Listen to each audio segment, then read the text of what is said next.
आप लोगों ने न्यूज़ में देख लिया होगा कि अफगानिस्तान की सरकार गिरा दी गई है। अफगानिस्तान में जो प्रेसिडेंट थे अशरफ गानी, उनको पद से हटा दिया गया है और तालिबानी उन्होंने जो 75,000 तालिबानी हैं उन्होंने कब्जा कर दिया अफगानिस्तान पर।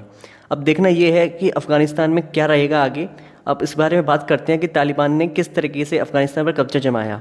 आगे चलिए वीडियो को स्टार्ट करते हैं। देखिए न्यूज़ आई है कि अफ़गानिस्तान पर कब्जा कर दिया है तालिबान ने, और जो पूरा चार्ज जो है, जो उनकी सरकार का जो चार्ज है, अब वो संभालेगी कौन? तालिबान। और यूएस ने इसमें क्या स्टैंड लिया है? यूएसए के जो डिप्लोमेट थे अफ़गानिस्तान में, उन्होंने उनको निकालना स्टार्ट कर दिया है। उनके जो डिप्लोमेट थे, उन्होंने अपने डिप्लोमेट थे उनके यहाँ पे अफ़गानिस्तान में, उनको हेलीकॉप्टर से बाहर बुला लिया है, अपने देश वापस बुला लिया है। और जो उनकी आर्मी थी वो तो उन्होंने पहले ही वापस कर ली थी। और जो बाइडन ने कहा था कि वो 30 अगस्त तक अफ़गानिस्तान को छोड़ देंगे, वहाँ से अपने जो उनके जो डिप्लोमेट्स हैं उनको वापस बुला लेंगे, लेकिन उससे पहले ही तालिबान ने कब्जा कर दिया अफ़गानिस्तान पर और वहाँ की सरकार को गिरा दिया। अब देखना ये होगा कि वर्ल्ड में यूएसए का स्टैंड क्या रहेगा आगे, क्योंकि उनकी बात पहले ही इस फ्रंट पे मुकार दी गई तालिबानियों के द्वारा। उन्होंने कहा था कि 30 अगस्त निकालेंगे, लेकिन उससे पहले ही तालिबानी ने कब्जा कर दिया अफ़गानिस्तान पर। उनकी आर्मी जो पहले ही वापस जा चुकी है और उनके जो डिप्लोमेट थे वो भी उन्होंने वापस बुला लिए। उसके साथ ही साथ ये एक जो बाइडन की जो प्रेसिडेंसी है उसके लिए बहुत बड़ी हार है, एक बहुत बड़ा ब्लंडर है। इसकी वर्ल्ड में पूरी तरह से क्रिटिसाइज किया जा रहा है। जैसे कि न्यूज़ देख लीजिए, इंडिया टुडे की US embassy official destroy sensitive documents as Taliban inches closer to Kabul. उन्होंने कहा है कि आपकी जो भी सेंसिटिव इन्फॉर्मेशन है, जो भी डॉक्यूमेंटेशन सीक्रेट क्लासिफाइड इन्फॉर्मेशन है, आप उसको जला दीजिए और बाहर निकलिए। उस तरह से उन्होंने अपने सारे डिप्लोमेट्स को बाहर बुला लिया है। उसके अलावा जो अफ़गानिस्तान की जो प्रेसिडेंट थे अशरफ गानी, और उन्होंने कहा है कि हम चाहते हैं कि जो भी पावर ऑफ पावर होगा वो हम चाहते हैं पूरी तरीके से पीसफुल हो। लेकिन आपको क्या लगता है कि ये पीसफुल हो रह पाएगा? क्योंकि तालिबानी जो हैं उन्होंने जब भी अपनी पावर को शो करने का स्टैंड लिया तो उन्होंने वीमेन को मारा, जो लोगों के सिर काटती, वीमेन को स्टडी करने से रोका। लेकिन अब देखना ये है कि तालिबानियों ने कहा है कि वो पीसफुली रहेंगे, लेकिन क्या वो ऐसा करेंगे? अब नेक्स्ट इज जैसे अफगानिस्तान प्रेसिडेंट अशरफ गानी टू स्टेप डाउन, ये स्टेप डाउन कर दिया उन्होंने, संस्कार उनकी सरकार गिरा दी गई है और उन्होंने कहा है कि वो इंटरिम गवर्नमेंट बनाना चाहेंगे। लेकिन क्या लगता है कि मतलब अशरफ गानी को फिर से उसमें सरकार में कोई भी पद दिया जाएगा?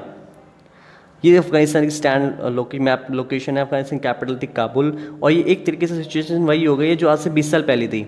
जो आज से 20 साल पहले सिचुएशन थी वही अब हो गई है कि तालिबानियों ने फिर से कब्जा जमा लिया है। अब देखना ये है कि क्या यूएसए फिर से कोई स्टैंड लेगा अफगानिस्तान को पावर दिलाने में, या उस पर सिर्फ तालिबानियों का कब्जा रहेगा। और वर्ल्ड में तो इसको बहुत बड़ा ब्लेंडर कहा जा रहा है कि जो बाइडन का प्रेसिडेंसी में एक बहुत बड़ा ब्लेंडर है अफगानिस्तान को छोड़ के जाना।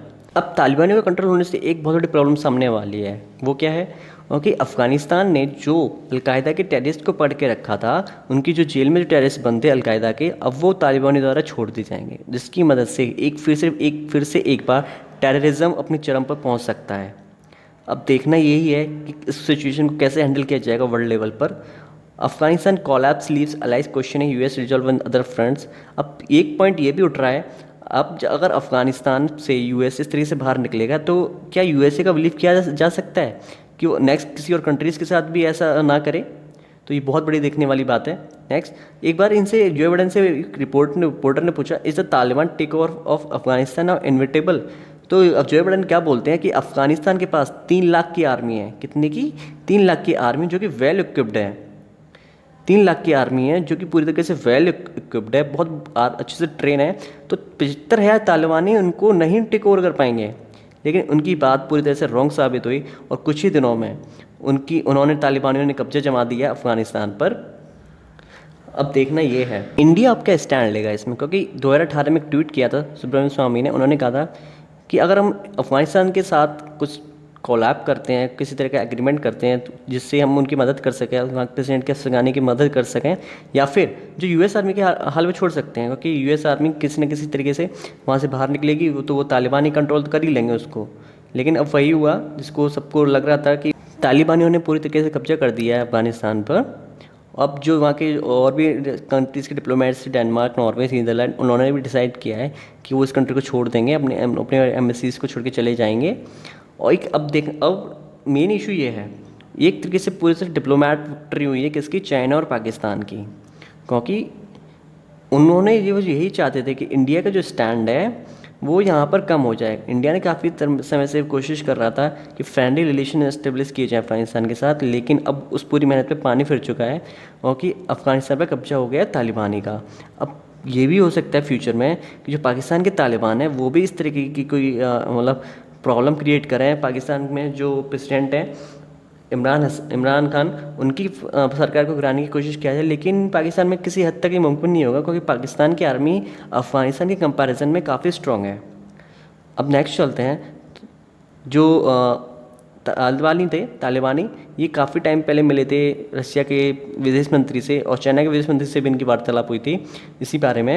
अब आगे ये होगा कि जो रशिया है उसने कहा है कि इंडिया को एक इमरजेंसी मीटिंग बुलानी चाहिए अफगानिस्तान के इस प्रॉब्लम पर। एक इमरजेंसी मीटिंग हो यूएनएससी में, यूनाइटेड सिक्योरिटी काउंसिल में।